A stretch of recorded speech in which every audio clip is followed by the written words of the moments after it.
Hey guys, welcome to my channel. It's Tia at B5 Designs. Thank you for stopping by. If you're new here, thank you for stopping by, and I would love it if you would subscribe, um, hit that like button, and of course leave a comment. And if you're already a subscriber, thank you for taking time out of your day to stop by and see what I have going on. And of course, I'd love a comment and a thumbs up from you. That helps me to grow my channel. I think I'm at 200 maybe. I haven't really looked. um I just like to craft, and I'm doing these DIYs. Wreaths have been something that I've been really enjoying this past few months, so I just want to share what I love doing. And so this is a candy cane wreath, and it's just a wire candy cane form that I picked up at Dollar Tree.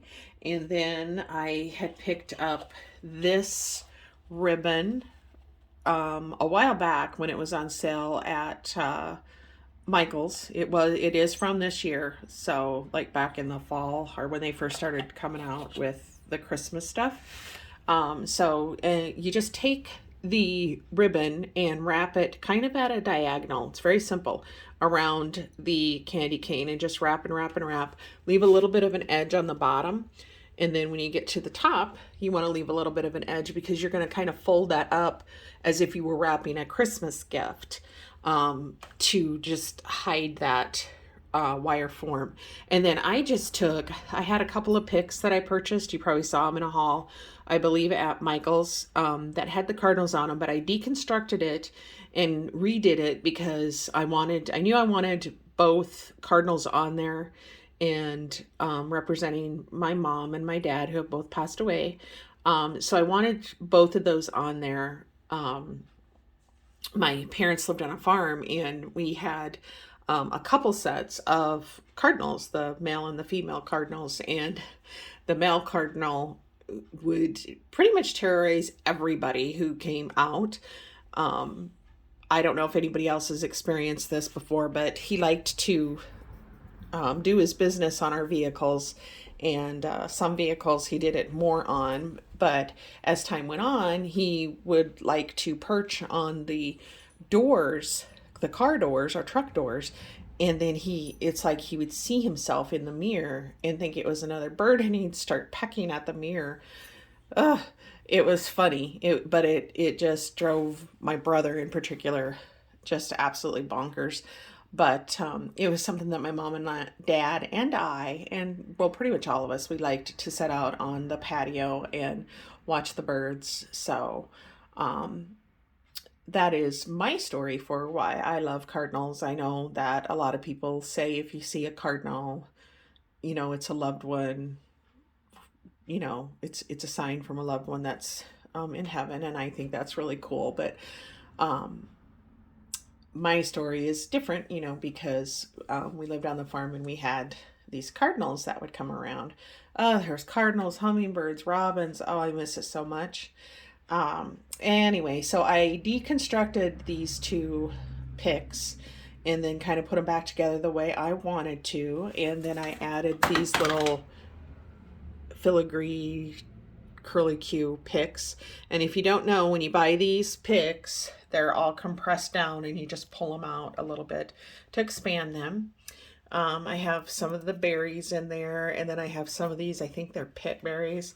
And again, they're just picks that I had or that I recently purchased.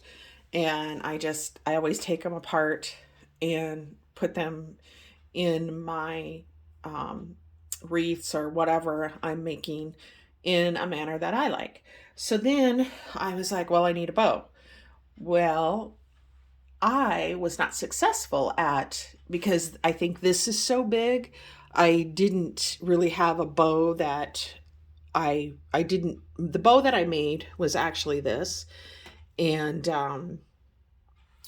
this has been in my stash for a while. This kind of window mesh, I don't know, ribbon, and I have a lot of this. For some reason, I must have bought it for, it says mesh ribbon curls easily and keeps its shape. I don't know if I would agree with that. It's not wired. And then I have silver as well. So I actually made a bow, and then I felt like it didn't really go with this, but I needed something at the bottom to kind of hide. I use zip ties for this stuff, and you guys have heard me, I think in my last haul video, I talked about the difference between the ones that you get at um, Dollar Tree, which I've only managed to find this one last time that I went. But that's what I used. I used the big ones from Dollar Tree, and it seems to be holding everything up fine. But so what I did was I had a 8 looped bow, but they're, instead of the 6-inch loops on the bows, I only had about 4-inch. And I just, so there was 2 loops on each side for the red and the silver, so anyway, put that all together, and it just was too big and just overwhelmed, took away from this, which is the centerpiece for this, is what I feel.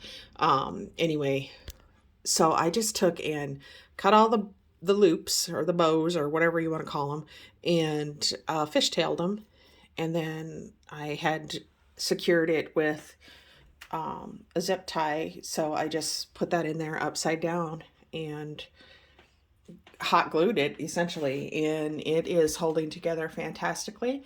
I am super excited that I finally have this done.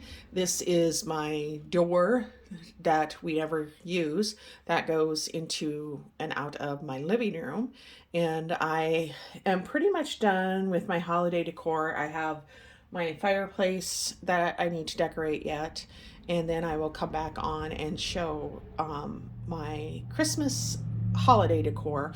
But I'm really excited that I finally got to do this. It's been sitting in my craft room waiting to be done since last year.